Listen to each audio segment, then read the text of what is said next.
오늘 말씀은 열왕기상 2장 1절에서 12절까지 말씀입니다. 다리가 아픈 분들은 자리에 앉으셔서 해도 됩니다. 우리 다리가 건강하신 분들 자리 일어나서 함께 교독함으로 읽겠습니다. 열왕기상 2장 1절에서 12절입니다.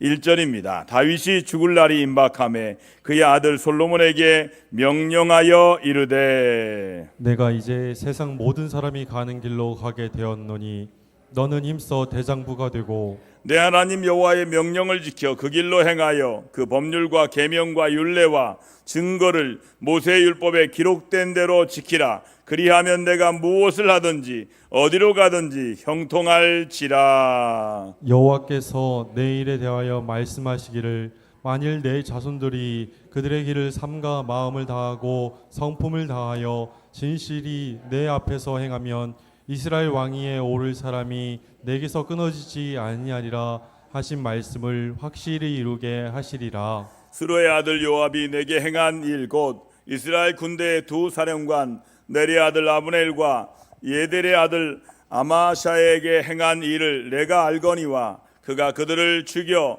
태평시대에 전쟁의 피를 흘리고 전쟁의 피를 자기 허리에 띤 띠와 발에 신은 신에 묻혔으니 내 지혜대로 행하여 그의 백발의 평안히 스몰에 내려가지 못하게 하라. 마땅히 길르앗 바르실레의 아들들에게 은총을 베풀어 그들이 내 상에서 먹는 자 중에 참여하게 하라. 내가 내 형 압살롬의 낯을 피하여 도망할 때 그들이 내게 나왔느니라. 바울인 베냐민 사람 게라의 아들 시므이가 너와 함께 있나니 그는 내가 그때 악독한 말로 나를 저주하였느니라.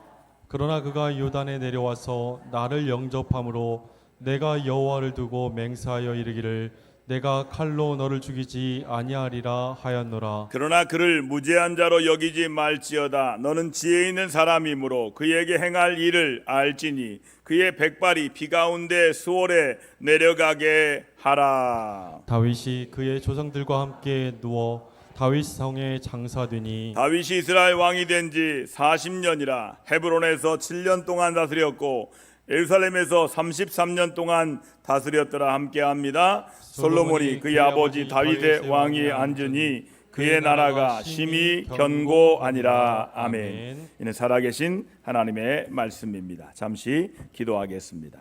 하나님 아버지, 수요일마다 다윗의 이야기를 통하여 예수 그리스도의 말씀의 은혜를 경험하게 하심을 감사합니다. 다윗이 어찌하여 예수님의 조상이 되었고 또 예수님이 어떻게 다윗의 후손이 되었는지를 구약의 말씀을 통해 신약의 말씀과 연결시켜 보게 하심을 감사합니다. 오늘과 다음 주에 다윗의 마지막 이야기까지 함께 말씀을 통해 나누고 성경의 깊이와 넓이를 알게 하셔서 말씀대로 살아가도록 우리에게 말씀을 깊이 묵상하는 묵상의 능력을 허락하여 주옵소서. 오늘도 말씀을 묵상하여 증거할 때마다 그 말씀 속에 우리의 삶에 적용하는 적용점을 찾게 하셔서 말씀대로 살아가는 은혜의 날이 되도록 축복하여 주옵소서. 예수님의 이름으로 감사하며 간절히 축복하며 기도 올려드리옵나이다. 아멘. 다윗의 이야기를 오늘 19번째 하고 다음 주 20번째에서 마칠 것 같습니다. 이 다윗의 유언이 다윗 왕은 죽기 전에 아들인 솔로몬에게 유언을 합니다. 여러분, 그 유언의 내용을 요약하면 다음과 같습니다. 첫째는 너는 힘써 대장부가 되고 하나님 여호와의 명을 지켜 그 길로 행하라. 그리하면 무엇을 하든지 어디로 가든지 형통하게 될 것이다. 이것이 첫 번째 유언입니다. 그래서 말씀대로 살아라. 이게 첫 번째 유언이에요. 두 번째 유언은 뭐냐? 요압과 시므이의 행한 일을 갚아라. 요압과 시므이의 행한 일을 갚아라. 이게 두 번째 유언입니다. 세 번째 유언은 뭐냐면 길르앗 사람 바르실레의 아들들에게 은총을 베풀어라. 이게 세 가지 유언을 남겼습니다. 여러분, 다윗은 솔로몬에게 힘써 대장부가 되라라고 말합니다. 그리고 그 역할을 다라는 말씀과 함께 법을 지킬 것을 유언했습니다. 다윗은 한평생을 파란만장하게 보낸 사람이었습니다. 그가 사울 왕에게 오랫동안 쫓겨다니던 시절에 그는 자신의 친구 요나단에게 죽음과 나 사이는 한 걸음밖에 없다라고 고백할 정도로 아주 힘든 삶을 살았습니다.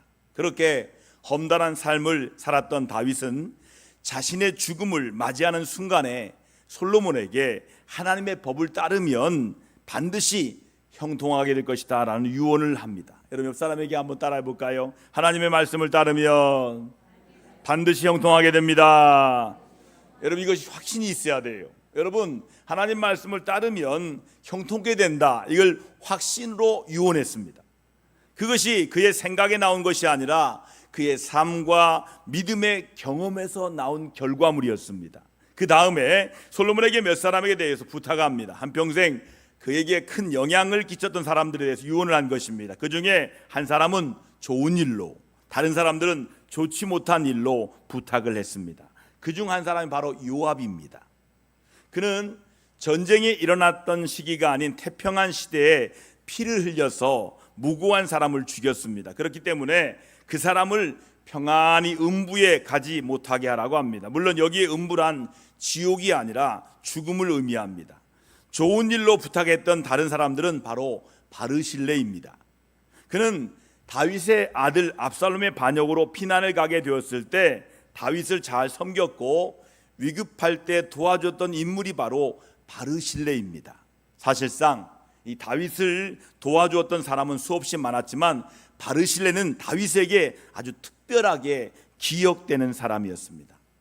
여러분 사람들은 누구나 다른 사람을 위해서 기도할 때 모든 사람들을 기억할 수 없기에 모든 사람을 위해 기도할 수는 없습니다. 사람들은 자신의 마음속에 남아있는 사람, 떠오르는 사람을 위해서 기도하게 되어 있습니다. 아마도 그 사람은 성령께서 인도해 주시는 사람, 가슴속에 사랑으로 혹은 아픔으로 다가오는 사람일 수 있습니다. 어쩌면 이 바르실레는 다윗 왕에게 그런 고마움으로 왔던 그런 사람인 것 같습니다. 다윗은 피난에서 돌아올 때 바르실레에게 함께 왕궁으로 할 것을 권유했습니다. 하지만 그는 이제 나이가 들었기 때문에 전 따라갈 수 없습니다. 대신 자기 아들들을 부탁했습니다. 다윗은 그것을 잊지 않고 자기 아들 솔로몬에게 유언으로 부탁을 남긴 것입니다. 하나님께 기억되는 사람, 하나님의 사람의 기도에 들어가는 사람, 하나님의 사역자의 마음에 남아있는 사람, 다른 사람의 기억에 좋은 사람으로 남아있는 그런 복된 사람일 것입니다. 여러분도 바르실레 같은 사람 되기 바랍니다. 이 사람에게 축복하겠습니다. 바르실레 같은 사람 되세요. 여러분 바르실레 같이 좋은 기억으로 남는 복된 인생 사시기를 주님이 원하신다는 거예요. 여러분 열왕기 2장에 보니까 상당히 긴 내용이 나옵니다. 앞부분은 다윗의 죽음을 다루고 있지만 뒷부분은 다윗이 죽은 후에 다윗 시대와 관련된 사람들의 이야기가 나와 있습니다. 그리고 그것은 아도니아와 아비아달과 요압과 시므이에 대한 이야기입니다. 첫 번째 다윗의 아들 아도니아에 대한 얘기입니다. 여러분 아도니아 이름이 뜻이 뭔지 아세요? 내가 왕이 되리라. 이게 아도니아 이름이에요. 그는 다윗이 죽고 난 후에 솔로몬의 어머니 밧세바를 찾아가서 아버지 다윗을 모셨던 동료 아비삭을 아내로 줄 것을 요구했습니다. 밧세바가 솔로몬에게 그 이야기를 전달하자 솔로몬은 아주 크게 노합니다. 그 전에 솔로몬이 반역했던 아도니아를 용서해 줄 때 선하게 있는 동안은 살겠지만 악하게 살면 죽을 것이라고 조건을 붙였습니다. 그런데 비록 잠자리는 하지 않았지만 이 자기 아버지의 여인 아비삭을 아내로 달라고 하는 요구가 솔로몬에겐 큰 노를 불러일으킨 것입니다. 여러분 솔로몬은 아도니아가 악을 행하였기에 처형했습니다. 그렇다면 이 아도니아가 왜 자신의 아버지를 모셨던 아비삭을 아내로 달라고 요구했을까요? 여러분 그 당시 이스라엘 주변의 이방 나라들의 전왕의 처첩을 자기 아내로 삼는 사람이 후임 왕이 된다는 전통이 있었습니다. 아도니아는 아비삭을 자기 아내로 맞이함으로써 백성들로부터 자신의 명성을 회복하고 솔로몬의 통치권을 약화시킬 수단으로 사용할 수 있다라고 보았던 것입니다. 어떤 성경학자들은 아도니아가 정말로 아비삭을 사랑하여 그랬을 것이라고 추정하지만 이는 가능성이 없는 주장으로 보입니다. 만일 그랬다면 몰래 아비삭을 데리고 도망가면 될 터인데 왜 솔로몬에게 아비삭을 자신의 아내로 달라고 했겠습니까? 모든 내용은 정확히는 알 수 없습니다. 하지만 분명한 것은 자신의 동생 솔로몬이 왕이 된 것에 대한 완전히 승복하지 않고 있음을 보여주었다는 사실입니다. 이 솔로몬은 아도니아의 다윗 왕에 대한 무시와 자신의 왕권을 인정하지 않음과 그의 기회주의적 음모를 간파했기 때문에 그를 죽이도록 지시했습니다. 아도니아는 자신의 아버지의 죽음을 존엄하게 대하지 않았기 때문에 죽음을 앞당긴 사람이 된 것입니다. 또한 열왕기 하 2장 15절에 보면 아도니아가 밧세바에게 찾아와서 두 가지를 말하고 있습니다. 첫째는 이 왕위는 본래 내 것이었고 라고 말하는 것입니다.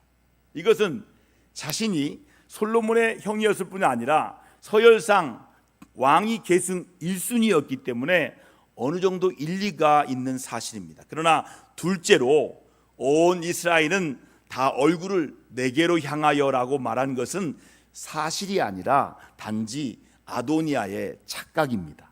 이처럼 아도니아는 솔로몬이 왕이 된 것에 대해서 인정하지 않으려 했고 그를 무시했습니다.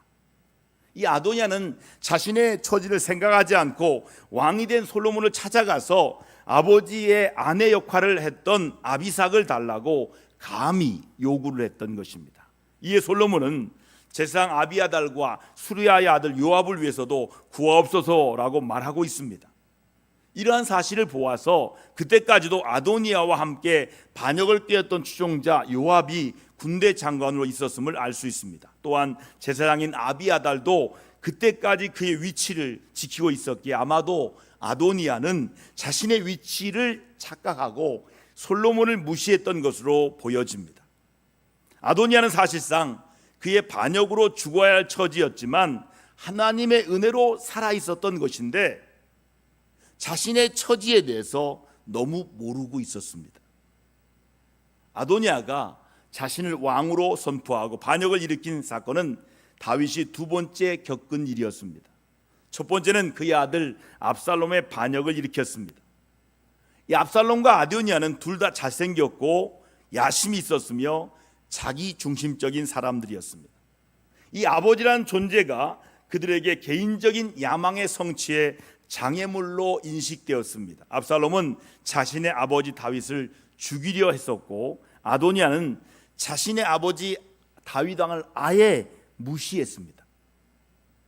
그런 그들은 젊은 나이에 자신의 삶을 맞춰야 했습니다. 여러분, 우리도 마찬가지입니다.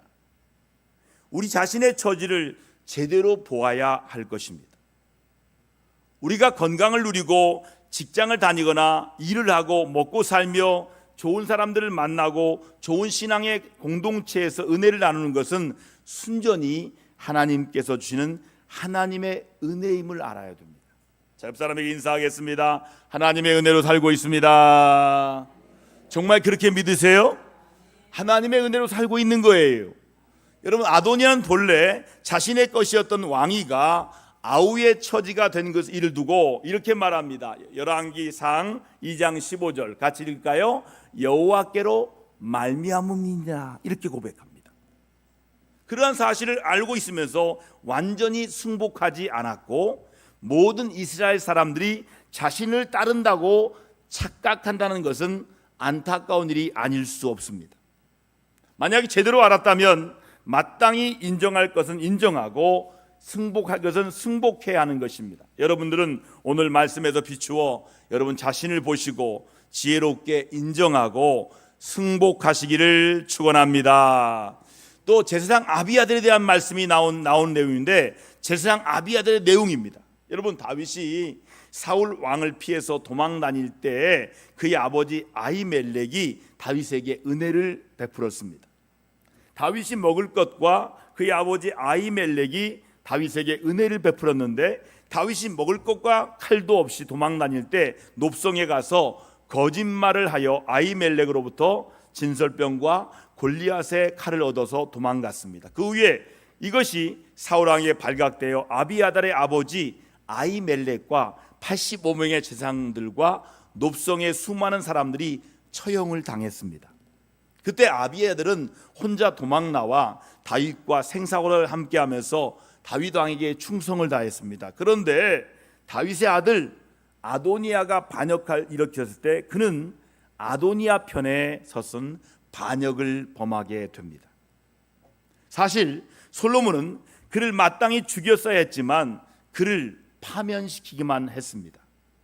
우리는 여기서 솔로몬의 영성을 보게 됩니다.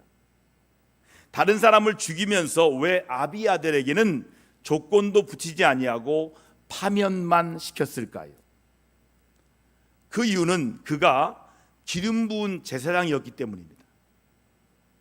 자기 아버지 다윗도 사울을 죽일 수 있는 기회가 2번이나 있었음에도 불구하고 그를 여호와의 기름 부은 자로 여기고 그를 죽이지 않았습니다. 그때 다윗은 이렇게 말합니다. 사무엘상 26장 11절을 같이 읽을까요? 여호와의 기름 부음 받은 자를 치는 것을 여호와께서 금하시나니라고 말한 바 있습니다. 이로써 하나님과 하나님 법을 중시하는 다윗의 영성이 그의 아들 솔로몬에게 그대로 이어졌음을 볼 수가 있어요. 아버지 다윗의 영성이 그의 아들 솔로몬에게 이어지는 것처럼 우리들의 영성이 자녀들에게 그대로 이어지기를 축원합니다. 여러분, 장군 요압에 대한 이야기입니다. 함께 반란군에 가담했던 요압이 아도니아에 대한 소식을 듣고 성전으로 들어가 성전의 제단불을 붙잡고 살아보려고 애를 쓰고 있었습니다. 그러나 솔로몬은 그를 용서하지 아니하고 사람을 시켜 죽이게 됩니다. 요압은 40년간 다윗과 함께하면서 다윗에게 꼭 필요했던 인물이었습니다. 다윗은 왜 자신의 후임 왕에게 요압을 죽이라고 말했을까요? 다윗과의 관계는 조카입니다. 다윗의 조카였던 다윗의 누나인 수르아의 아들 요압은 오랫동안 다윗에게 충성하였고 그와 함께했습니다. 하지만 그는 진정으로 충성한 것이 아니었습니다. 진심으로 순종하고 함께 한다는 것은 전심으로 그분의 뜻을 따르는 것입니다. 요압은 다윗의 뜻에 반하여 아브넬과 아마샤 그리고 반역자 압살롬을 죽였을 때 세상적으로 요압의 생각이 옳았을 수도 있습니다. 그들이 다윗을 한번 배반했기 때문에 언젠가는 또다시 배반할지 모른다고 생각할 수도 있었기 때문입니다. 그러나 자기가 섬기는 왕, 주군이 원치 않은 일이라면 그 뜻을 따르는 모습이야말로 진정한 충성일 것입니다. 자기가 옳다고 생각한 대로 자기 뜻대로 아브넬과 아마샤와 압살롬을 죽인 것은 절대로 충성이라고 할 수 없습니다. 더군다나 요압은 아도니아가 반란을 일으키자 제사장 아비아달과 함께 그의 편에 서므로 반란에 가담하게 됩니다. 마지막으로 다윗이 솔로몬에게 부탁했던 것은 시므이에 대한 내용입니다.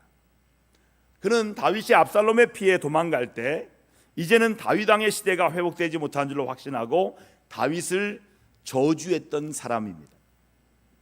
인격적으로 신앙적으로 성숙한 사람이라면 다른 사람이 어렵고 고통의 시기를 지나고 있을 때 그를 위로하고 자비를 베풀어야 마땅합니다. 하지만 시므이는 그렇게 하지 않았습니다.